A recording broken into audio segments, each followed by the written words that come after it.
நல்லது கெட்டது பொறுப்பு வந்து சாயப்பா தான்.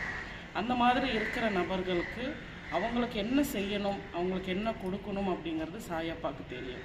அவர் இன்றி ஒரு அணுவும் அசையாதுங்கிறது தீர்க்கமான நம்பிக்கை.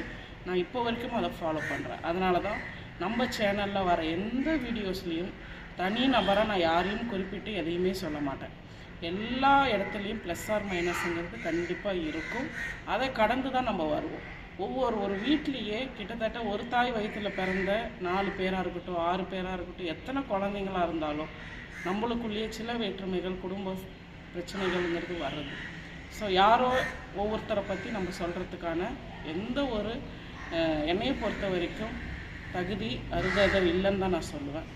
ஏன்னா அது சாயப்பா பார்த்துக்கிட்டோம். இந்த வீடியோ பார்க்குற உங்களுக்கு நான் சொல்கிற விஷயமும் அதுதான்.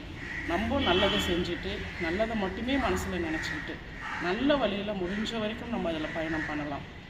மற்றபடி கெட்ட எண்ணங்களோடு இருக்கிறவங்களும் அதற்காகவே அவங்கள அர்ப்பணிச்சிக்கிறவங்களும் கடவுள் பார்த்துக்கிட்டோன்னு நினச்சி நம்ம விட்டுருணும். இதை வந்து யாரையும் எந்த தனிப்பட்ட நபரையும் நான் குறிப்பிட்டு சொல்லலை. எனக்கு பல பேர் வீடியோ எனக்கு அனுப்பிச்சிருக்கிறீங்க, எனக்கு வாய்ஸ் ரெக்கார்டு அனுப்பிச்சிருக்கீங்க. அவங்களுக்கு நான் கொடுக்குற ஒரு விஷயம்தான் இது.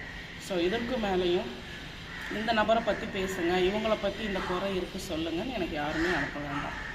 ஏன்னா நான் அதை எப்போவுமே செய்ய மாட்டேன். முழுமையாக நான் சாயப்பாவை நம்புகிறேன். சாயப்பா இந்த மாதிரி விஷயங்களுக்கு என்னை அனுப்பலை. கஷ்டத்தில் இருக்க சாயப்பாவை கூப்பிட்டுட்டு இருக்க. ஏன்னா போன வீடியோஸில் சொன்ன மாதிரி கடைக்கோடியில் இருக்கிற சாதாரண மக்கள் கூட எனக்கு இந்த அற்புதம் செய்ய மாட்டாங்களான்னு ஏங்கிக்கிட்டு வாழ்க்கையில் எனக்கு நல்லது, அதாவது குழந்தை பாக்கியமாக இருக்கட்டும், திருமணமாக இருக்கட்டும், வேலையாக இருக்கட்டும், சொல்லுவாங்க இல்லைங்களா, தலைவலியும் வயிற்று வலியும் தனக்கு வந்தால் தான் தெரியும்னு. அது மட்டும் இல்லைங்க, ஒவ்வொரு வலியும் கஷ்டம்தான். அனுபவிக்கிறவங்களுக்கு தான் அந்த வலியோடைய வேதனையும் புரியும், வலியோடைய அர்த்தமும் புரியும். அதனால் அவங்கவுங்களுக்கு இருக்கிற பிரச்சனைகள் என்னவோ அதை சரிப்படுத்துறதுக்கு தான் என்னை சாயப்பா அமைச்சிருக்காரு. உங்களுடைய பிரச்சனைகள் எதுவாக இருந்தாலும் என்கிட்ட சொல்லுங்கள். உங்களுக்கு என்ன தேவை, எனக்கு இது நடக்கணும், அல்லது நாள் பட எனக்கு நடக்கலை, சில விஷயங்கள் சாயப்பா முடிச்சு கொடுக்குறாரு. இந்த விஷயம் மட்டும் எனக்கு ரொம்ப வருஷம் ஆகுது, நான் கேட்டுகிட்டே இருக்கேன், எனக்கு சாயப்பா தீர்வு சொல்லலை அப்படிங்கிறத என்கிட்ட சொல்லுங்கள். அதற்கு என்ன தீர்வுங்கிறது நான் உங்களுக்கு சொல்கிறேன். ஏன் அப்படின்னா அந்த விஷயங்கள் வெகு சீக்கிரமாக உங்களுக்கு கிடைச்சிடும். இதற்கு பல பேர் நம்ம சேனலில் சாட்சியாக இருக்காங்க.